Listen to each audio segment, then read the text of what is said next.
Hey everybody, it's Eddie from Tokyo. This is your cryptocurrency update from Japan, and that animation you just saw was of David Schwartz, aka Joel Katz. He is the company Ripple CTO and co-founder of the XRP ledger. Yeah, it was created by at Doge Hater. What an interesting name. DOGEH8ER. Put an @ in front of that and you'll find him on Twitter. He also has a YouTube channel and soon to have OpenSea channel.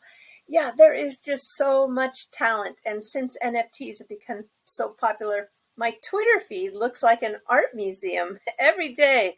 The artistic forms are just so fun. I love it. Really, I do. Okay, in this video, you're going to learn that Brad Garlinghouse took to Twitter, and he is telling everyone on the anniversary of the SEC filing a lawsuit against them.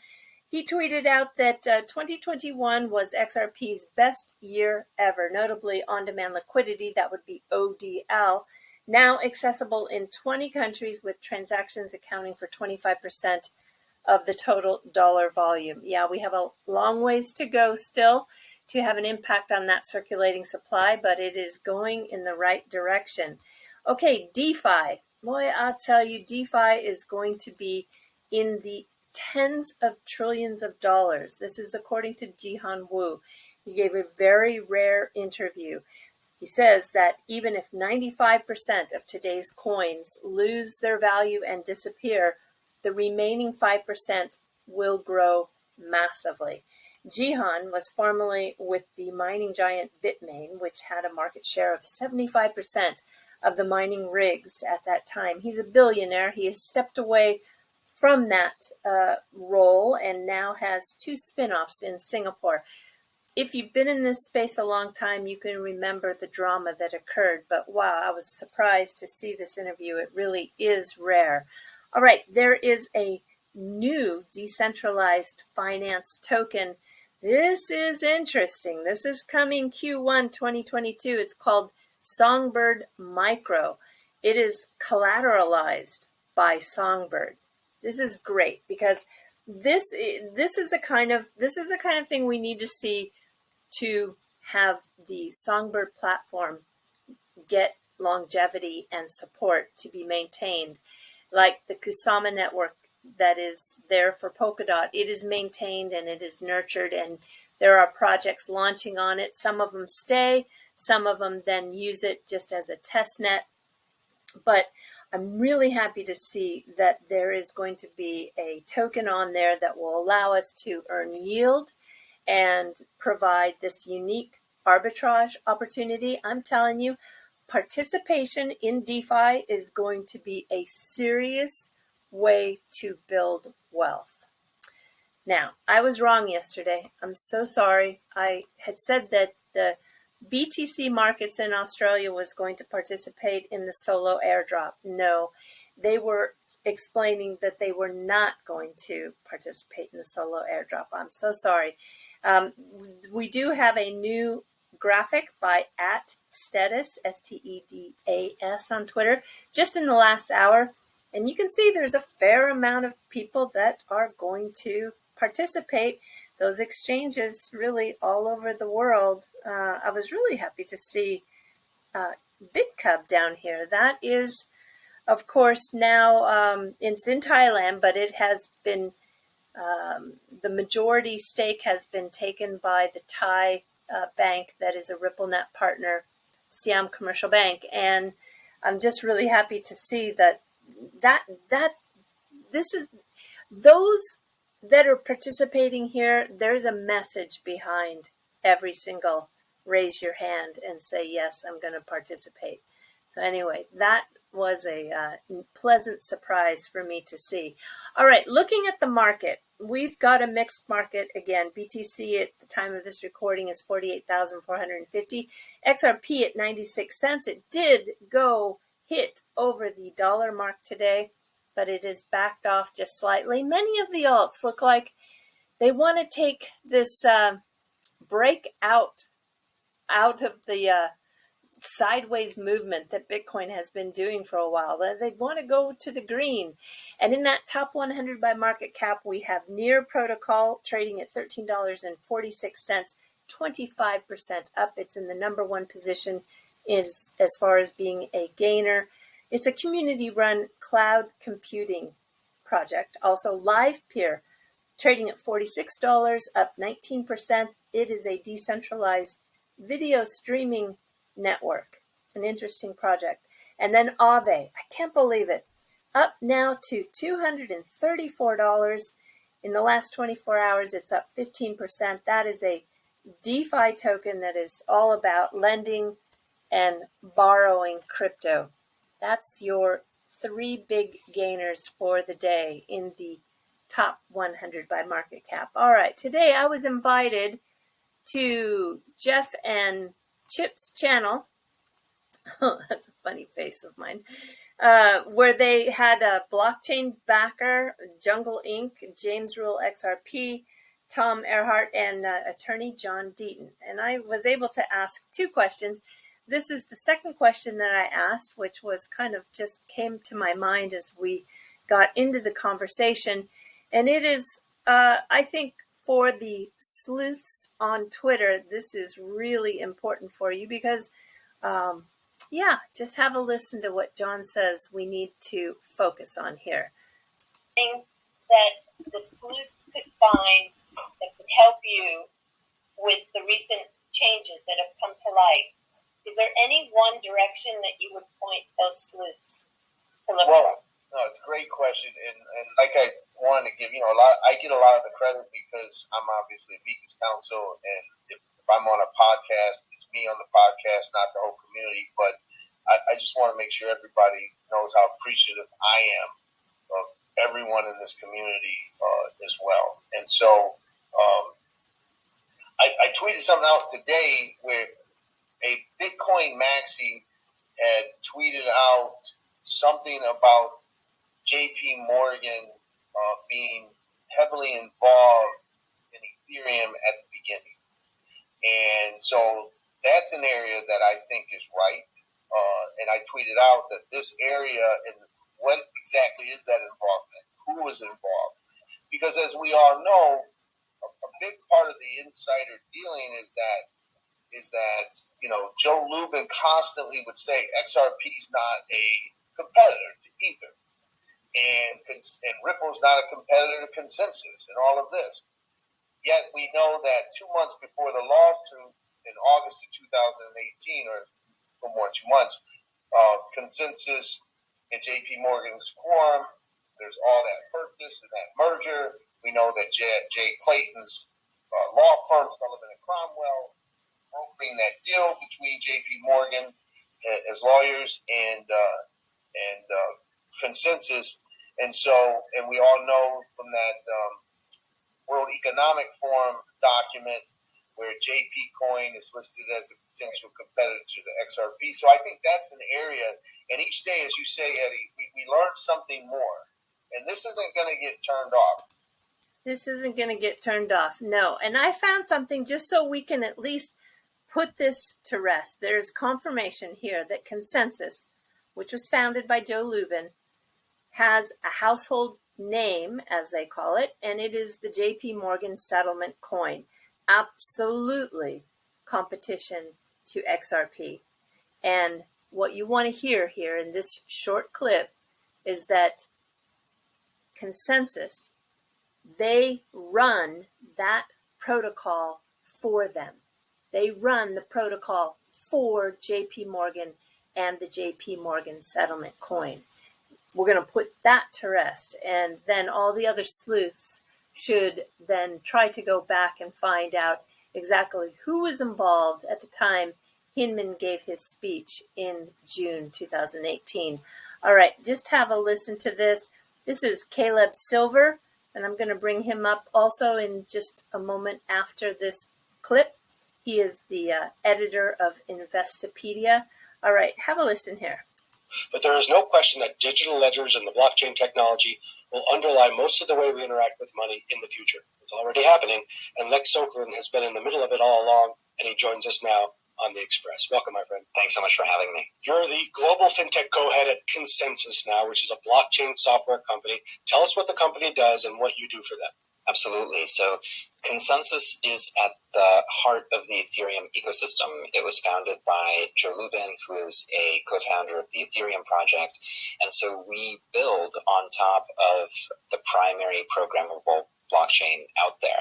We've got a couple of household names as projects. So for users, we power the wallet MetaMask, now at about 2.5 million monthly average users.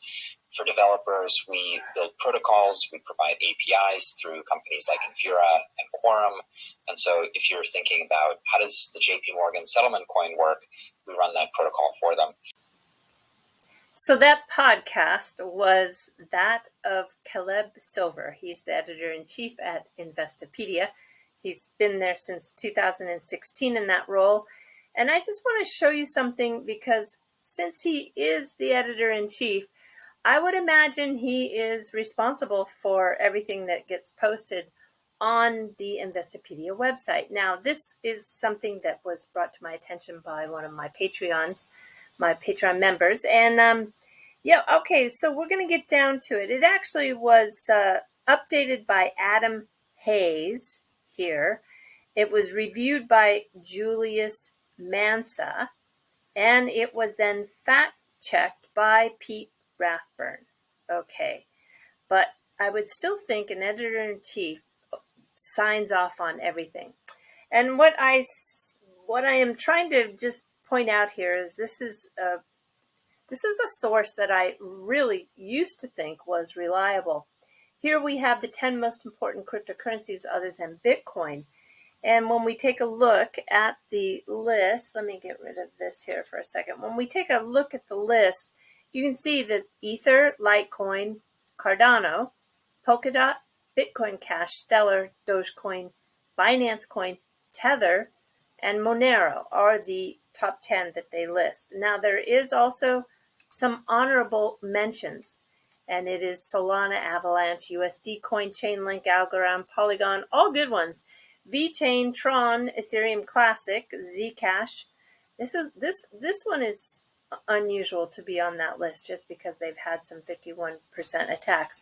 But Zcash, EOS, which has had some governance trouble, Tezos, Neo, Dash. Dash is one of the oldest on this list too. Stacks, Nem, Decred. Decred I just spoke about the other day. That's interesting. Storj, Ox, and Digibyte. All right, so where's XRP? Yeah, I just didn't know what to think. Not to even mention it among all of those, except in this one sentence that falls, what are some of the important cryptocurrencies, other important cryptocurrencies? It shows up here on the bottom, include Ripple. Well, that just tells me right away they don't know the difference between what is a company and what's a digital asset, because Ripple is the company, not the coin. And that is very telling that they really are not that good at being able to talk about this subject. And then Solana, of course, that is on the other list. Then USD Coin and Tezos are also on the other list. So I don't know. It's a little bit strange. It really is a little bit strange. Things that make you go, So Adam Hayes, that was the page was created by Adam Hayes. I took a look. Yeah, he does have a Bitcoin mention on his Twitter, but to be honest, nothing really in the way of being some sort of maxi. There's no narrative to that on his Twitter page. And then Pete Rathburn, who is the fact checker, he's actually been in that job only for about 7 months. I couldn't really find anything on Julius in terms of his association with crypto. So I think he is probably, I would hope that he's doing a fair job in checking these. And then when you go down, you take a look at what Pete has been writing. It's mainly, in the last few months, he's, as a freelance writer, writing about 401ks, IRAs, Medicare, tax, insurance, loans, bankruptcy, retirement. Out of the 50 articles he's written, there's only 4 for cryptocurrency. So I'm not sure. It's just kind of one of those things that make you go, It makes me want to reach out to Caleb Silver and ask him, what is the deal here? Well, I can tell you the deal on BitRu is really fun. I had fun doing my spins today. This is the giveaway that they are doing for the Christmas time. They give away Gala today. Tomorrow, I think there'll be a new one. It's there's Solo Coin, and then there is what is the other coin? Solo, Songbird, and Gala. Yeah. So I told it. I got kind of pulled into their raffle here, and it was very, very fun. So my candy canes showed up, and I won 6.46 Gala. Yeah, good enough for me. Thanks a lot, BitRu. This is a really fun promotion. All right, I'm jumping to the fluff. We're going to a mobile suit of Gundam. I'm doing this for a special follower who's subscribed to me for years. He loves Gundam. When I saw this, I thought of him. It's a 1-to-1 scale of the RX-93. This is the, well, actually it's called the New Gundam, but it is back from a series when Gundam was fighting the RX-93. And it's going to be life-size, 20 meters tall, so that's more than 60 feet high. That's really tall.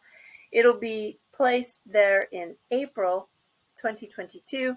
It's down in Fukuoka, which is the southern big island in Japan. And now, what filled the Twitter sphere from Japan were these clouds. These clouds are known as Jishin Gumo, which means earthquake cloud. And it is really just a myth or a folklore, or it's been for a couple thousand of years. They've actually have found writings to when these clouds are seen, it's supposed to be a precursor for an earthquake. So they're earthquake clouds. And just not in Japan either. I found in doing a little bit of research that this myth kind of permeates into a lot of different countries. But the photos were just really astonishing. This one I like a lot. And this one I liked a lot. There were hundreds posted on Twitter. And this one is also very beautiful. So unusual. Here is the cloud cover here. So where my mouse is, right here is Tokyo.